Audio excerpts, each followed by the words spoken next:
You're watching BNN Live at 5, only on Instagram. I'm Dallas Barnes. Hope you're having a good day. Here's what we're working on. It's been a week for the books. It's been a week for the books at SC State. Lieutenant Governor and conservative advocate Pamela Yvette was selected to give the commencement speech at SCSU's spring graduation ceremony this year. She's been given the boot after 2 days of organized protests right here on campus. Take a look back at how it all started. Her name is Pam. Pam, I am. South Carolina State students are currently outraged about Pamela Yvette, a conservative businesswoman, being chosen to be the commencement speaker for the 2026 graduation ceremony. Students said in a statement, quote, "We as students of South Carolina State University are deeply disappointed by the decision to have Pamela Yvette speak at our spring 2026 graduation ceremony. As an HBCU, our institution stands on a legacy of black excellence, perseverance, advocacy, and opportunity in the face of systemic inequality. Inviting a speaker who aligns herself with policies associated with Donald Trump, particularly efforts to dismantle diversity, equity, and inclusion initiatives, this feels disrespectful to the values and history of our university." But the frustration is palpable today, especially in the Student Center. Here's just a brief example of how the student body feels about this controversial decision.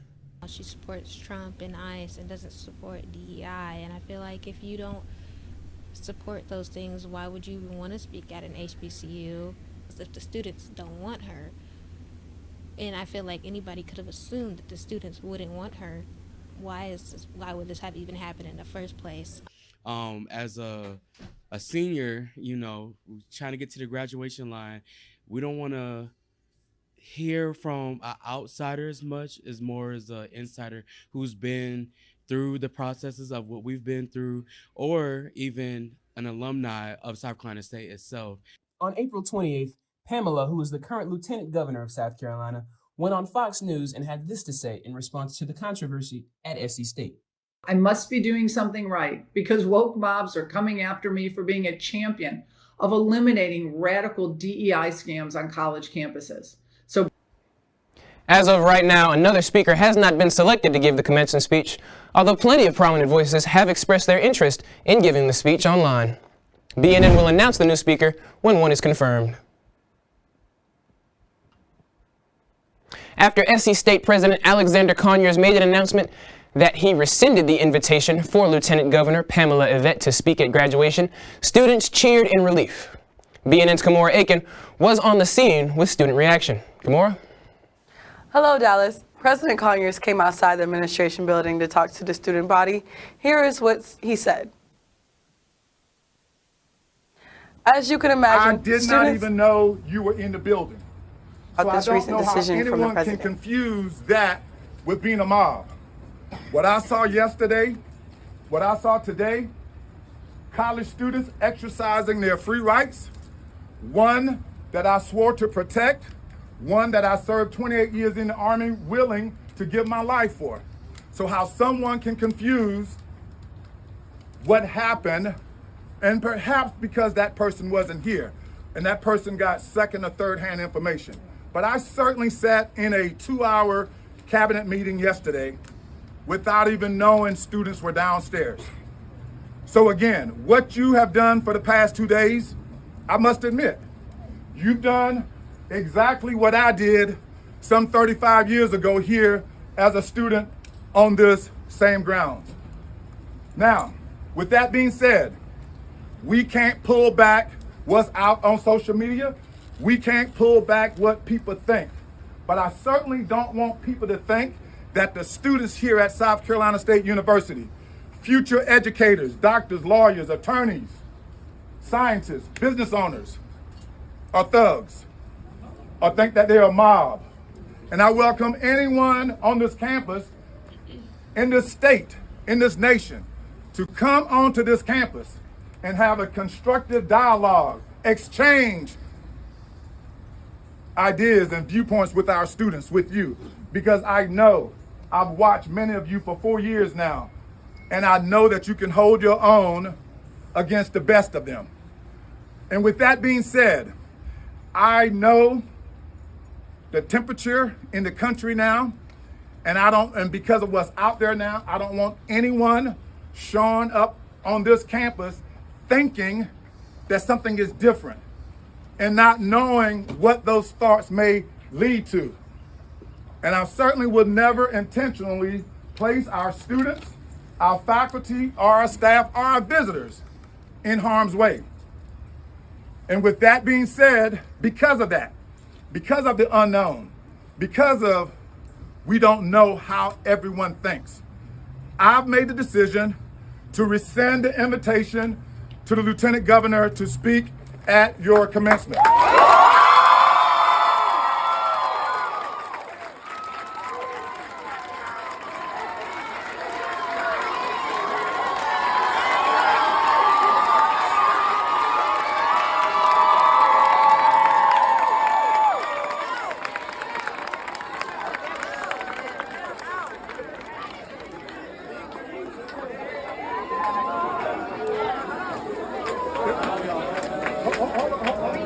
Now, with that being said, I've invited everyone onto this campus at any time to engage and have a dialogue with us, with you, with different viewpoints, because that is important.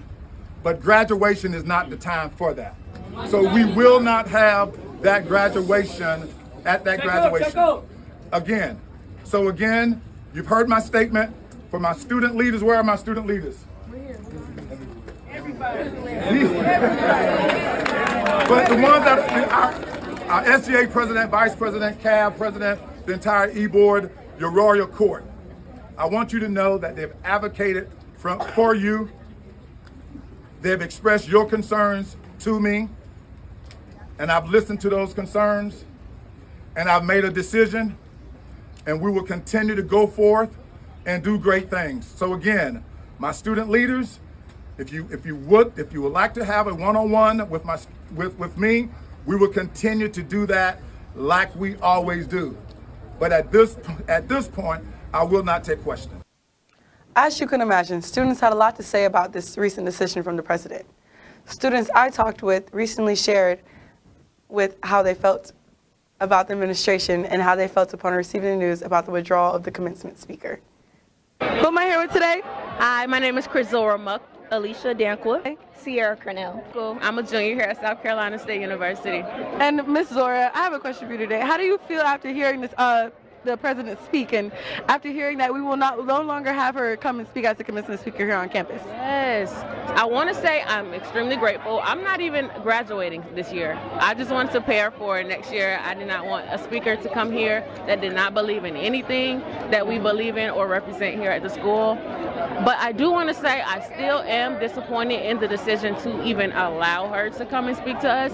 I would love a black representation here at our school, and I am grateful for it, but again, I still want to say I'm a little disappointed in the decision in itself. Yeah, that's really it for me right now. Thank you. Of course, thank you. Okay. I feel relieved, honestly. It's a very surreal moment that we as students came together and made an impact such as this one. The odds were against us, but with the power of the tongue and power of word of mouth and the impact that student leaders have on this campus, we got it turned around for the greater good. So I'm very happy. And from my understanding, you were also a part of leading this. How did that feel? It felt very nerve-wracking, honestly, because we felt like no one would listen, but to have the courage to step up, that took a lot of energy, but that's what we signed up for as student leaders in itself, so I'm honored. Thank you. Thank you. I'm truly happy. Graduation is a day that should be celebrated, and I feel like we shouldn't bring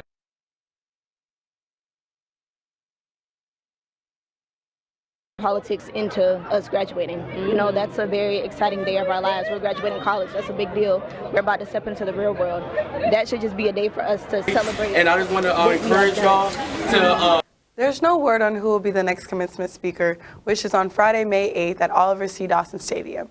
And in some recent developments, there's now a photo circling around on X, formerly known as Twitter, calling for the defunding of South Carolina State University, since the president rescinded the invitation to Lieutenant Governor Abbott.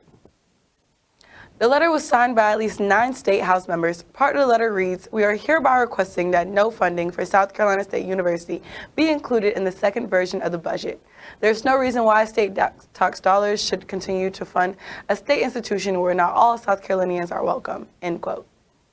We will continue to follow this story. Reporting from the studio, I'm Kimora Akron for Bulldog News Now. An HBCU in North Carolina is in some trouble. St. Augustine's University in Raleigh, North Carolina filed for Chapter 11 bankruptcy this week. The university's Board of Trustees took this action to help keep the university open. Chapter 11 allows an organization to reorganize its debt so that it can remain operating. According to published reports, the university owes between $50 to $100 million to creditors. St. Augustine's is one of the oldest HBCUs in the nation. It was founded in 1867. In addition to the bankruptcy, the university says it will stop litigation to keep its accreditation status. Degrees awarded after spring of 2026 won't be accredited, and St. Augustine's University officials encourage students to transfer to another school so that they will be able to seek financial aid and other resources associated with an accredited institution. In other HBCU news, Jackson State has a newly elected president. Dr. Denise Jones Gregory will serve as the 14th president of JSU. She has been the interim president since May of 2025. Before becoming interim president, Gregory served as provost and vice president for academic affairs. Earlier this month, Savannah State University had a formal ceremony to make Dr. Jermaine Worrell their 15th president. He has been on the job since April of 25. SSU is Georgia's oldest public HBCU. It was founded in 1890.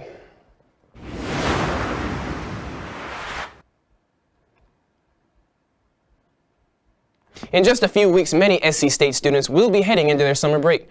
BNN's Dominic Reeves went around to find out what students plan to do while school is out. We've got a special segment where we hear directly from students about their exciting summer plans. From internships to travel adventures, we'll explore the diverse ways they're making the most of their break. Stay tuned for some inspiring stories and maybe a few ideas for your own summer. For my summer plans, I'll be working at a law firm, doing an internship, and I'll also be taking trips to Louisiana. So what are you doing for your summer plans? Just pretty much working out and just really working my career field after I graduate next Friday. Okay, so what are your summer plans this year? Hey everybody, my name is Zaria. My summer plans this year, I plan on celebrating my birthday, and I also plan on working. What are your plans for the summer? I'm going to be playing for Summer League for soccer. I'm going to be traveling to Oregon for the Black Student Athlete Summit, and then I will be seeing my little brother graduate high school. As always, we hope each student has a fun and safe summer. Reporting for Bulldog News Now, I'm Dominic Reeves. With this upcoming summer, trendy fashion styles are back. Come along as BNN's Brianna Holmes gets the inside scoop on how students define their fashion style.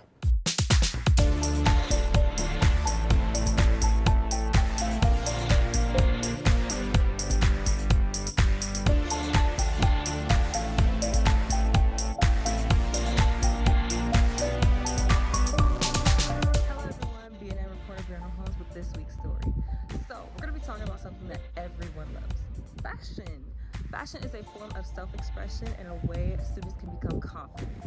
So we're going to be going around campus to see what students describe their form of fashion.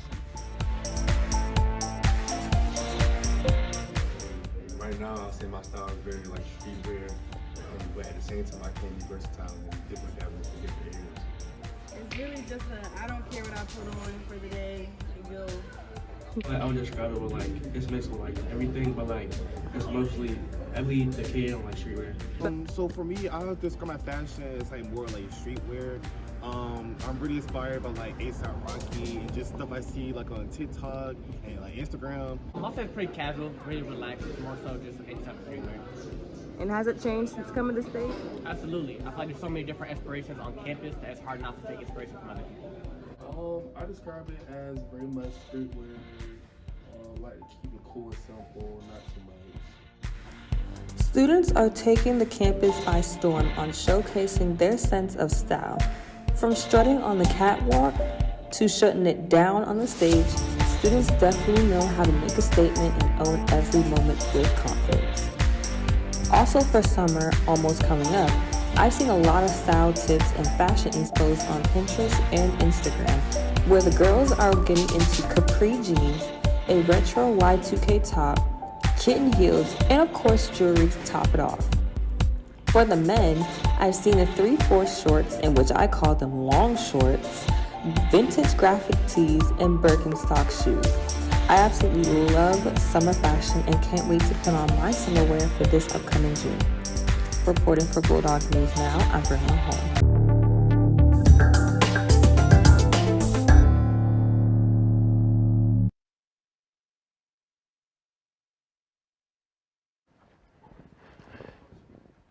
Let's turn to your weather forecast.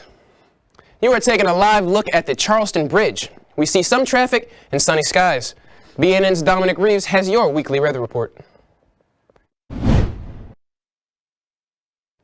Welcome back to your weekly weather report, Bulldogs. As always, I'm Dominic Reeves, and let's get into it. Starting things off Friday, we hit a high of 67 degrees and a low of 56, as well as a 56% chance of rain. Just make sure we know that. Saturday, we're at 60 on the dot, paired with a low of 48 with the 85% chance of rain. Make sure we're covering up, Bulldogs. Sunday, we make it back to the high 60s at 69, followed by a low of 45. And the start of the week, Monday, we're in the mid-70s at 76 degrees with the low of 51. Tuesday, we're at 80 even for the high, and it's paired with the low of 57. Wednesday, we're at 84 degrees with the low of 65.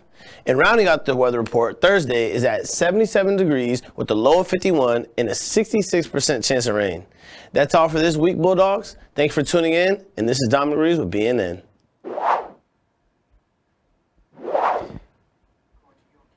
And now to what's trending. Michael Jackson's biopic, Michael, has been out for less than a week and is already breaking records. It made $97 million in the U.S. and $217 million worldwide. It beat the 2015 record of the NWA biopic Straight Outta Compton and the 2018 biopic Bohemian Rhapsody. Early projections said that Michael would make only $50 to $60 million. And there's more good news. A sequel for Michael is in the works. Production could start before the end of this year. The second part will finish his life and include the more controversial matters of his life. If all approved, it could be out by April of 29. And this is BNN's Live at 5. I'm Dallas Barnes. Enjoy the rest of your day and your summer. We'll see you back here in the fall.